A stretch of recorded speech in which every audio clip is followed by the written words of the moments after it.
And when I flip it and I start pumping it, you're going to start to see the pigmented water start to flush up. So just watch.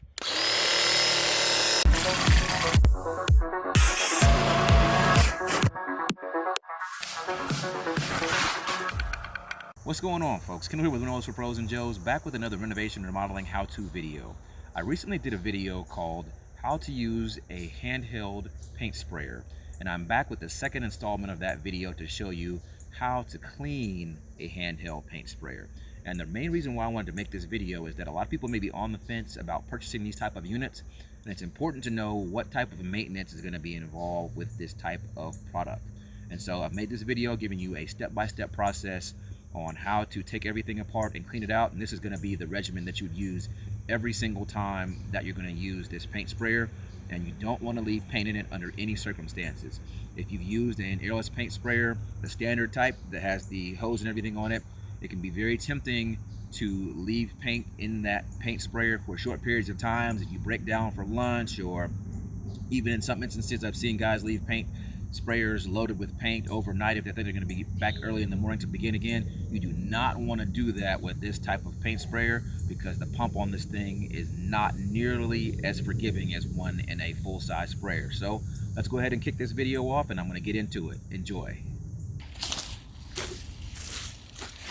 Alright, so we finished spraying one side. Let's go ahead and call it quits for right now, so I can go ahead and clean this out and show you how this process goes.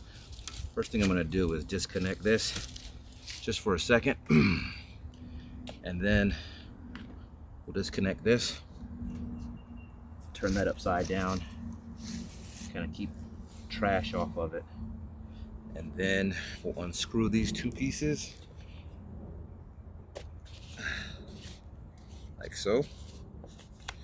Now this goes back to what I was mentioning before with your waste. All of the unused paint that we have is for the most part right here in this cup. So we can just pour it right back in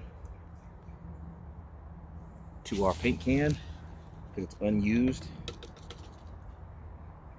Now we do need to go ahead and clean out this cup, and we'll clean out this cup before we begin to wash out the inside of the unit. Kind of do this step by step. Set this off to the side.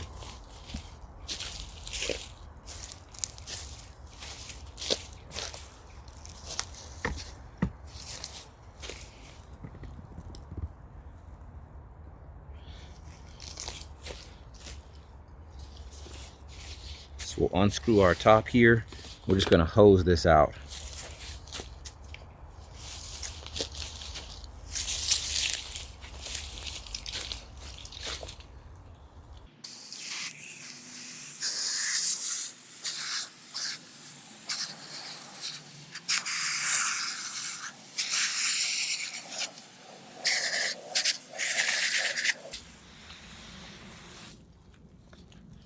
Okay, so now you can see that the cup is completely clean on the inside, but we're not done cleaning yet. We want to get this cup clean first, because now we're going to start to clean out the actual gun. When we start doing that, we want to be able to check and monitor the water that's going inside of the gun to make sure that it's clean. In order to do that, we've got to have a clean cup. So before we start doing that, I'm going to also pull that filter screen off the bottom of the gun that protects the trash from sucking up into the paint pump. And then we're going to clean that off, and then we're going to start pumping water through this thing. So this is the next piece I wanted to show you. This is what the gun looks like here. We had our cup attached here. We flip it over, and you can see now that our screen is completely clogged down with that gunk that was in the paint. You can see that there's still paint inside of the gun here. Just going to let that drain out. And you can see here that there's a gunk here caked on the inside or on the outside of that screen. Set this down here for 1 second. And I just wanted to show you what this looks like. Gun fell over anyway. So you can see here, you can see this type of gunk. You do not want this to get in your paint, and you definitely don't want this to get into your sprayer pump. So I'm going to go ahead and wash this off. We're going to wash this off from the outside before we start pumping water through the entire thing.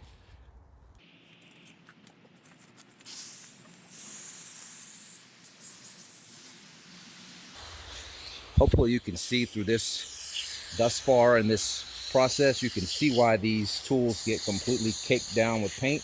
That's because cleaning it and filling it up is kind of a messy process, but such is life, right?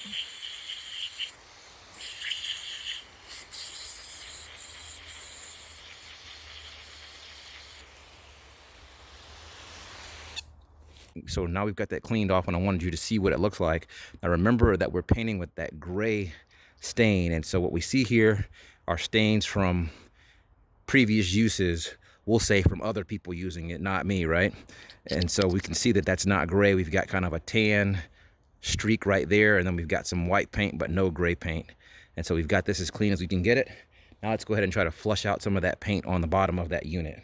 We'll go ahead and stick this back in our cup right here for safekeeping.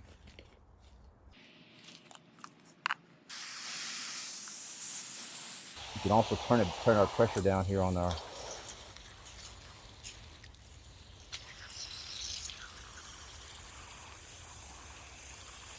just want to flush it out.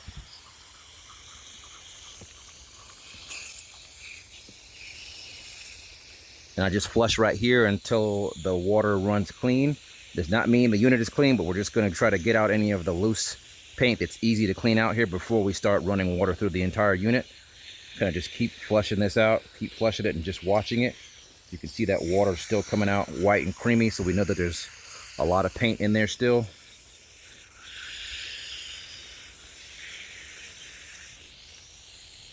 And when we look in there, we can't see as much paint now as we did before. So the next thing we're going to do is clean off the top. So I'm going to set this piece down now. And now we've got our top that still has water on it, or paint on it. Got that cleaned off now. Go inside here. Clean out our little reservoir there where we had our air coming out. We've got a little paint in there as well. That's normal. And so now we've got this completely cleaned off. We've got a little bit of paint here on the top, but that's gonna have to kind of be scratched off because it's already drying. I cannot emphasize enough how important it is to clean these sprayers out as soon as you're done painting with it. Do not let the paint sit for hours. Do not let the gun sit in the sun, and certainly don't let it sit overnight. And so if we look here closely, I can try to show you this gasket here closely. There's a rubber gasket in here. It's hard to see that it's white, but it's got a little bit of debris or staining on it or discoloration. But that's the part that has to be greased to make sure that you've got an airtight seal there. So this is good now. So now we're ready to put these pieces back together, and then we're going to fill up that cup again with clean water, and then we're going to try to flush out the gun. So you got to clean out the insides of the gun, the pump. We're going to clean out the tip, and we're going to clean out the guard as well. So step one is to put this piece back in here. Then we're going to put this piece back on here. Remember, there's a right and a wrong way to put this piece on here. So we got that there. We've got it here on this side where we've got clearance here, so we know we're on the right side.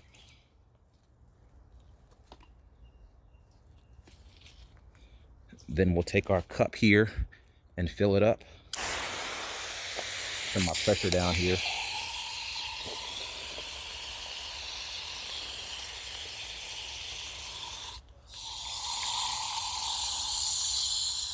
And we're going to go through this process multiple times to be able to clean this sprayer out properly. So just be prepared for that piece of it.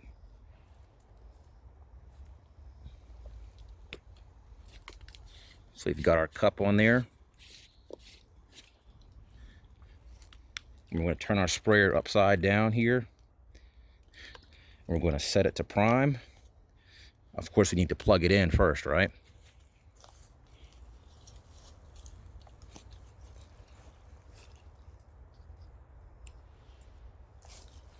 So you got it plugged in. We want to keep that cord out of the way. We're going to flip it upside down again. And when I flip it and I start pumping it, you're going to start to see the pigmented water start to flush up. So just watch.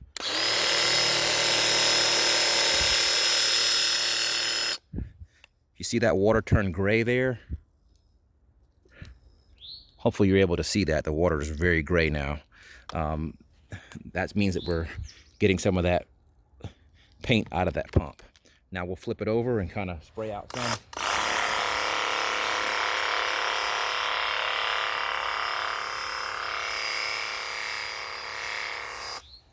So as you can see, when I spray down here, there's still pigment in there, but it's not as bad as you would think. But you can see that the water here is completely gray now. So we're gonna dump this water out, we're gonna refill, and we're gonna do the same process again.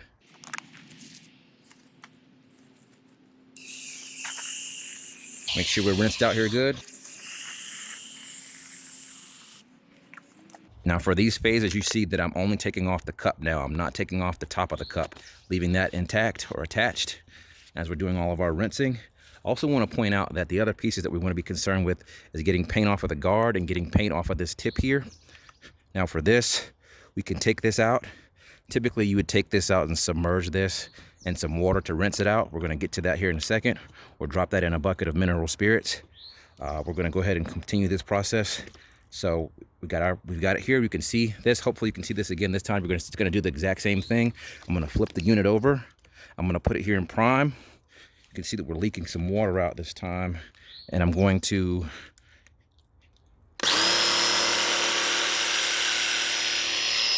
you can see that water turning gray again. Flip it like that.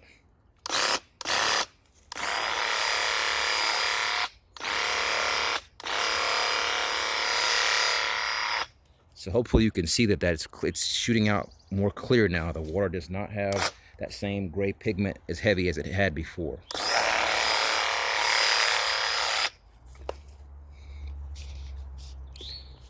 So that's good. As you can see, though, the water is still very gray. So we're just going to do this process again.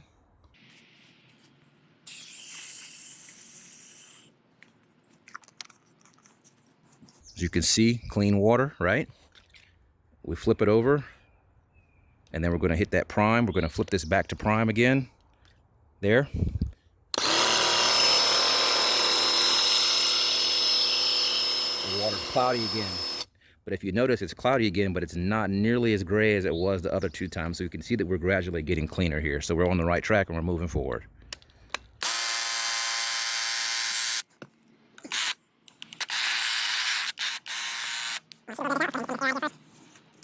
Prime it. I've got my tip turned backwards here.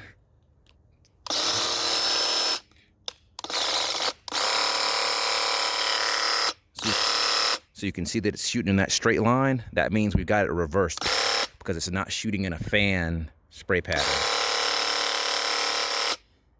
So we turn that back around. Let's go ahead and dump again.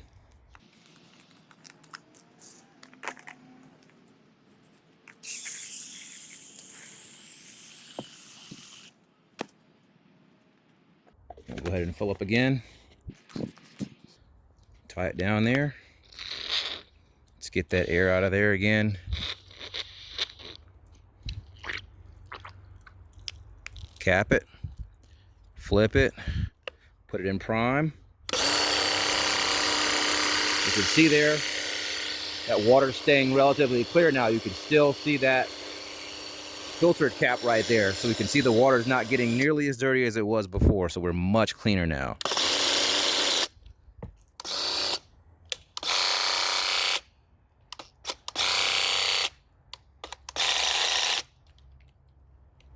Now we can go ahead and take this tip off because we know that we're clean on the inside of the unit.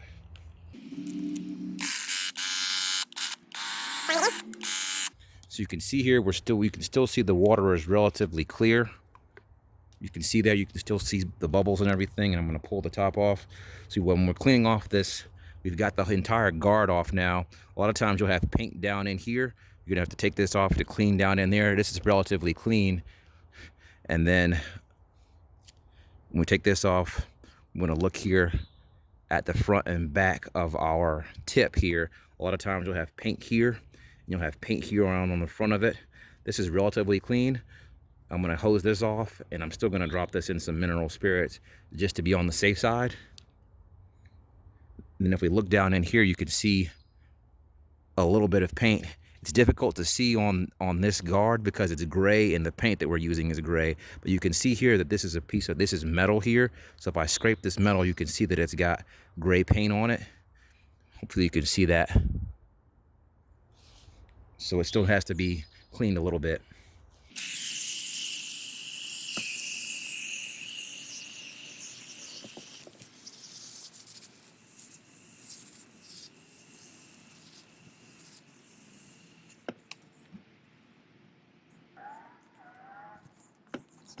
So we'll go ahead and unscrew that so I can let you see what the water looks like now. I didn't change it yet, remember? So I could take that down and you can see that the water's still clean. So we're good to go. Got some type of leaf or something on the outside there. No biggie. So we'll put that back in there. Put that back on there. I'm gonna put our guard back on here for safekeeping. As I said, I want to still soak this tip here. We've got the majority of the debris off of this entire thing, and we're good for storage here. Now, one thing that I did not mention before was talking about the pros and cons of purchasing one of these versus renting it. And I didn't want to talk about that until I walk you through the process of cleaning it. And so this is the appropriate way to clean these units. Stick that in there for safekeeping there for a second. But so as you can probably deduce from just me walking you through the procedure for cleaning one of these units after use, you can see that keeping it clean is a part-time job. And for this reason, it's probably a better idea, if you do have an ongoing need for this type of tool, that you should probably consider purchasing one of your own, because it is a nightmare from what I've experienced for the tool rental stores to be able to keep these things in service, because they're kind of delicate as it pertains to commercial equipment. This is more of a homeowner style tool, regardless of who's the one that is using it. And for that reason, it's going to be a little bit more finicky to maintain. And additionally, as we mentioned earlier on, with the price of the pump on a unit like this costing anywhere from a third to potentially 50% of the cost of the overall unit, you can see that it's not going to be cost effective for them to repair and replace the pumps on these type of units on an ongoing basis. And you can tell from the size of the unit that this is a smaller setup that is not going to allow for the type of wear and tear that a standard airless paint sprayer would allow. So it's something else to keep in mind. So if you're going to have a need for one of these, strongly consider buying one. Another thing that I wanted to mention about these type of units is that if you have already owned an airless sprayer that is a traditional style airless sprayer, then this is certainly not going to be a replacement for that. This is going to be more so the type of tool that you can use in a pinch to kind of do a very small job, or let's say that you're out on a project and you're doing a large project where you've got your sprayer tied up and you've got a big production job going on, and you need to jump over here and spray something else. Like, for example, let's just say, for example, you are spraying the exterior of a home and you've got your airless sprayer tied up doing that, your traditional one with the hose and everything else like that, and you're working with that one, and you have a need now, you want to jump and save time, and you want to spray all of your shutters. Well, if you have a tool like this, you can jump and spray all those shutters in no time, and you won't miss a beat. You won't have to worry about breaking down the traditional unit and cleaning it completely out just to spray a few shutters, because this is going to be ideal for that type of scenario.